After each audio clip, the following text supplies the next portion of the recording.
What's going on, guys? Welcome to Barrookie. In today's video I want to talk about building some muscle mass.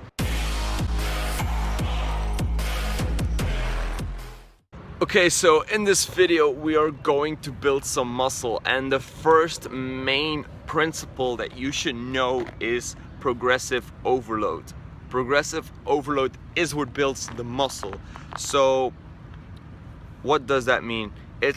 Progressive overload is really progressively, so in stages, overloading the muscle in order for it to grow.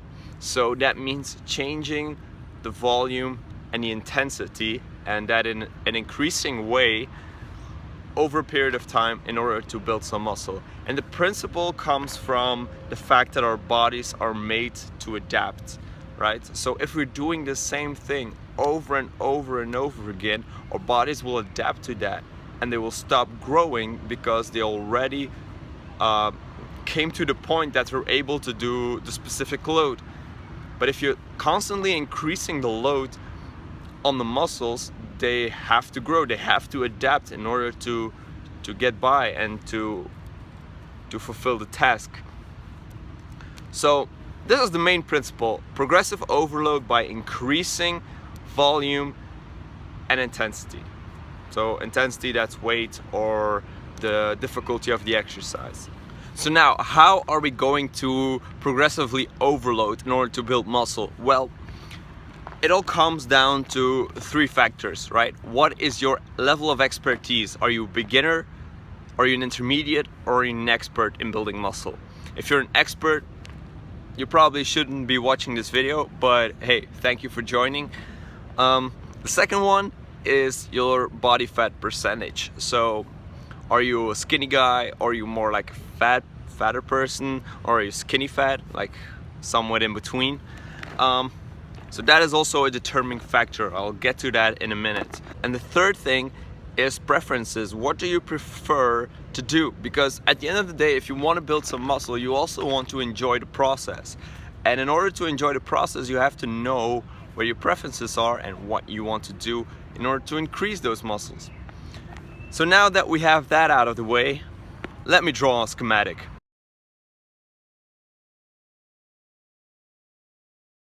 So when we look at the lower axis, we can see the experience, the years of experience in training for strength and for muscle building. And the y-axis, or the vertical axis, we can see the body fat percentage and how fat or how skinny a person is. These both are determining factors onto how we are going to choose our way of training.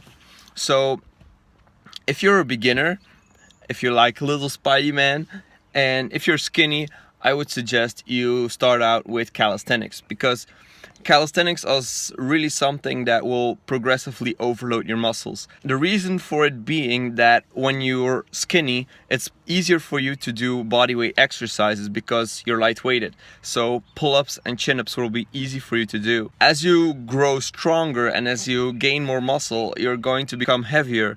And so you're actually increasing the weight in your pull-ups because the weight is going to get bigger. That is actually a nice way of getting your progressive overload with calisthenics, especially when you're a skinny guy. If you're having a little bit more weight, it's going to be more difficult to get in those body weight exercises. So I really recommend you do something like powerlifting.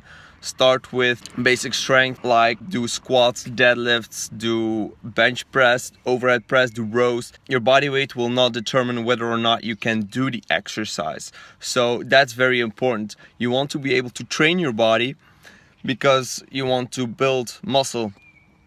Obviously, when you're a little bit heavier, you want to lose weight as well. But that is going with diet and doing some HIIT training and all of that good stuff. But I'm not going to talk about that.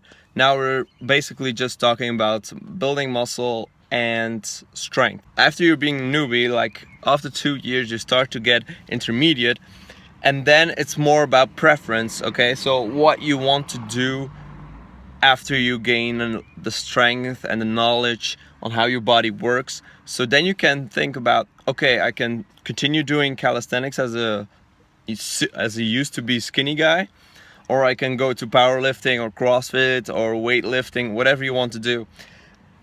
And even if you're more on the fatter side, if you were on the fatter side, now you're stronger and you lost a lot of weight, and now you can get to the point where you can do calisthenics if that's your preference, or you can just continue your powerlifting or your bodybuilding or whatever you want to do. So the main getaway from this is, if you want to build muscle and strength, you need to progressively overload the muscle by over time increasing the volume and the intensity being weight. Also, if you're a beginner, I highly suggest, hands down, that calisthenics is the best thing for you if you're skinny. And if you're more on the fatter side, it's okay, you can still do weightlifting, but focus on the big compound movements. In my opinion, that is the best way to start building some muscle. Okay, I hope I cleared some things up for you, and I hope you learned something. Obviously, if you did, please smash that like button, or just click on it, maybe, I don't know. Also, leave a comment down below to tell me how you liked it, or if you want to see something else, let me know in the comments down below. And thank you so much for watching. I'll be seeing you all in the next one. Peace.